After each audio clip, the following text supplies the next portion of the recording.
Hi everyone, welcome back to the channel. Final day of the working week and we've got another transfer video for you today. I got told off yesterday for rambling on for too long, so let's play the intro sting and we'll get into today's video.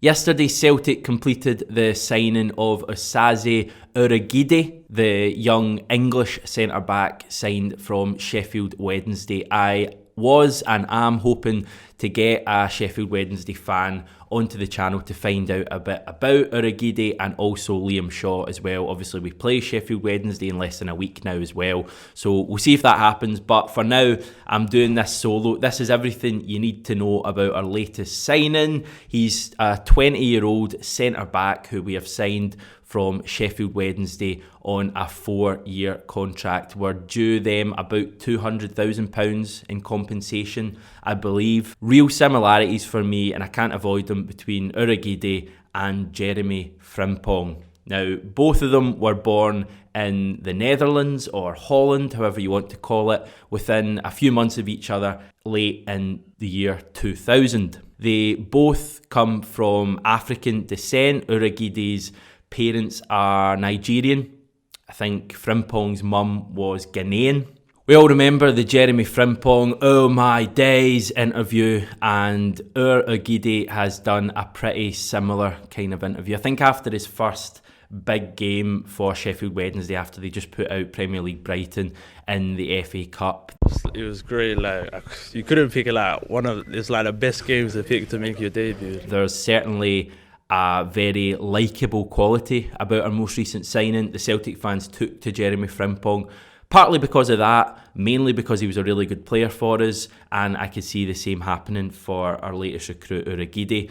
He moved to England when he was young, as I say. He started out at AFC Wimbledon, was released by them, and then moved to Sheffield Wednesday. So he earned a contract at Sheffield Wednesday, who were in the Championship. They were relegated last season, but he did win their February Player of the Month award, and it's fair to say he was attracting a fair bit of interest from clubs in the Premier League and in Europe as well. In that regard, it seems like a bit of a coup for us. Urhoghide did an interview with Celtic TV yesterday, and there's a couple of things that I kind of took from it. The first one was that this guy likes a tackle. Now, that's by his own admission. He was asked, what can Celtic fans expect to see from you?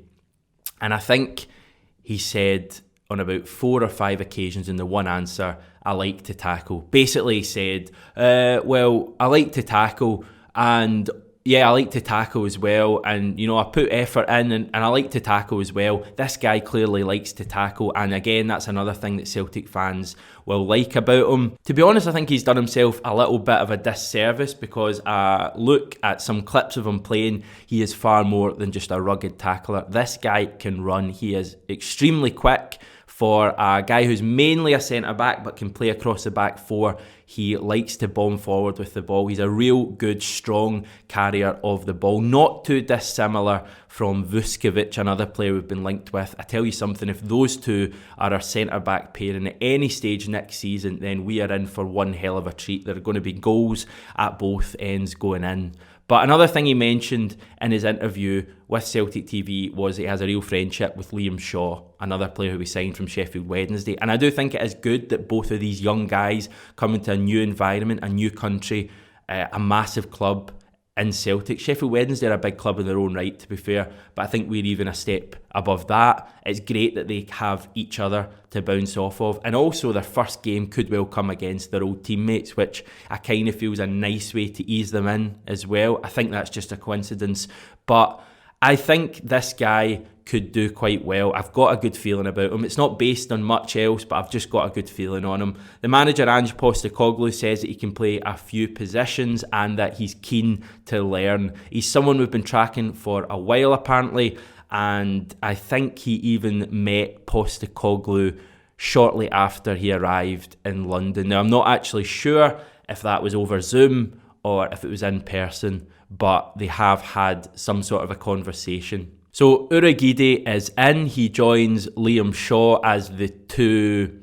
first team signings that we've made this season.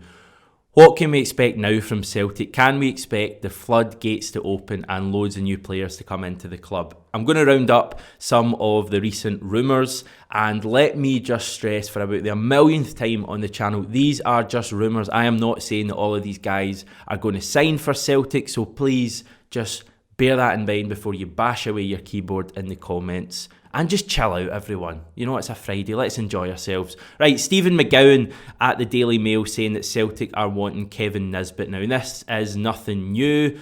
What is new is the apparent price tag that his current club, Hibernian, may well be putting on his head. We are talking £4 million for Kevin Nisbet. Now, people may kind of balk at that price and think, wow, £4 million for a player who spent 1 year in the Scottish Premiership.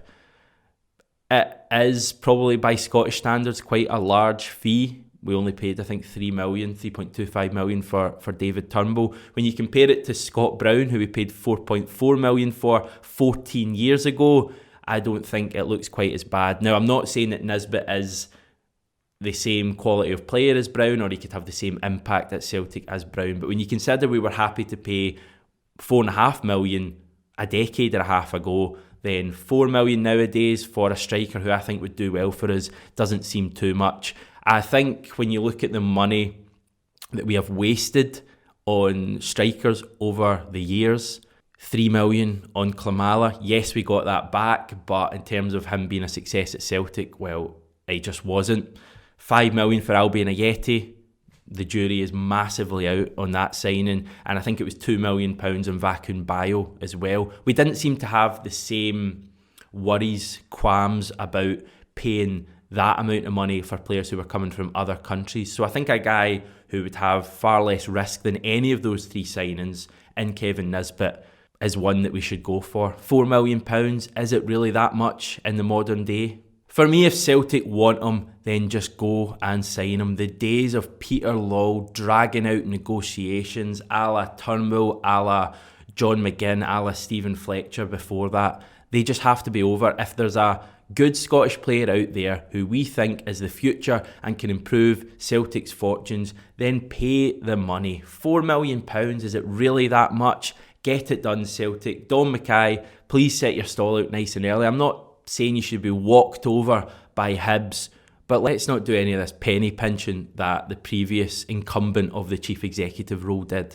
Moving on, and the Daily Record reckon that we're in for Aaron Moy. Now, the headline kind of grabs you and you think there's something substantial to it. It actually turns out when you read the article that there's not really anything to it. The article is mainly made up of quotes from the aforementioned Urhoghide and the news of that, whereas it's just kind of filler, the mention of Aaron Moy. We've talked about him a lot on the channel. I'm not going to explain his situation again for that reason, but one thing that's said in the Daily Record that isn't a surprise is that Moy would have to take a big wage cut if he was to jump ship from Shanghai port to go to Celtic. He's currently playing in China. I've seen a lot of our Aussie contingent on the channel alluding to the fact that Aaron Moy and Tom Rogic didn't really work together for the Australian national team. So that is something worth bearing in mind. Our final rumour for the video, the Sheffield Star reckon that Celtic could be about to bid between £5 million